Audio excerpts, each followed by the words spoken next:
एक समय की बात है, उत्तर प्रदेश के एक छोटे से गांव में रामू नाम का एक किसान रहता था। गांव बहुत ही सुंदर था।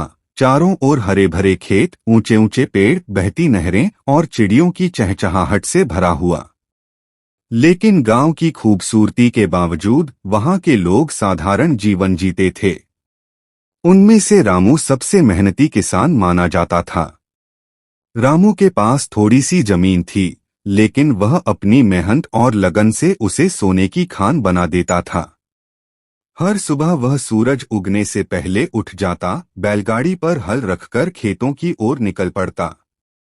उसकी पत्नी गीता घर के सारे काम संभालती और साथ ही रामू के लिए सुबह का भोजन भी तैयार करती।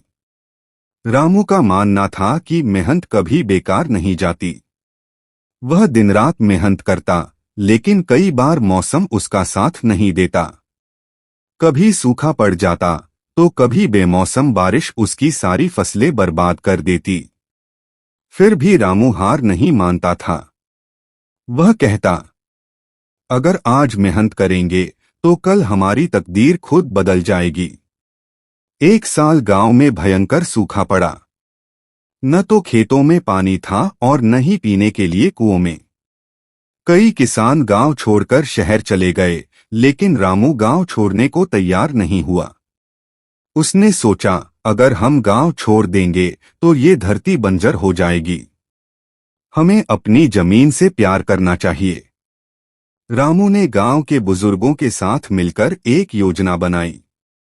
उन्होंने नहर की सफाई की, तालाब की खुदाई की और बारिश का पानी इकट्ठा करने की व्यवस्था की। धीरे धीरे गांव के बाकी लोग भी रामू के साथ जुड़ गए। कुछ ही महीनों में उनकी मेहनत रंग लाई और खेतों में फिर से हरियाली छा गई। रामू की लगन देखकर जिला अधिकारी ने उसे सर्वश्रेष्ठ किसान का पुरस्कार दिया। रामू ने पुरस्कार में मिली रकम से गांव में एक छोटी सी पाठशाला बनवाई, ताकि गांव के बच्चे पढ़ लिखकर आगे बढ़ सकें। धीरे धीरे पूरा गांव समृद्ध हो गया।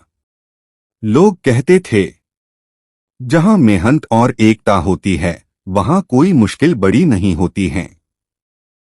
रामू की मेहनत, लगन और गांव के प्रति उसके प्यार ने सबको प्रेरित किया। उसने साबित कर दिया कि अगर इंसान सच्चे दिल से मेहनत करे और कभी हार न माने तो वह किसी भी कठिनाई पर विजय पा सकता है। आज भी उस गांव में लोग रामू की कहानियां सुनाते हैं और बच्चों को सिखाते हैं कि मेहनत, धैर्य और एकता से ही जीवन में सफलता मिलती है। Subscribe to my channel.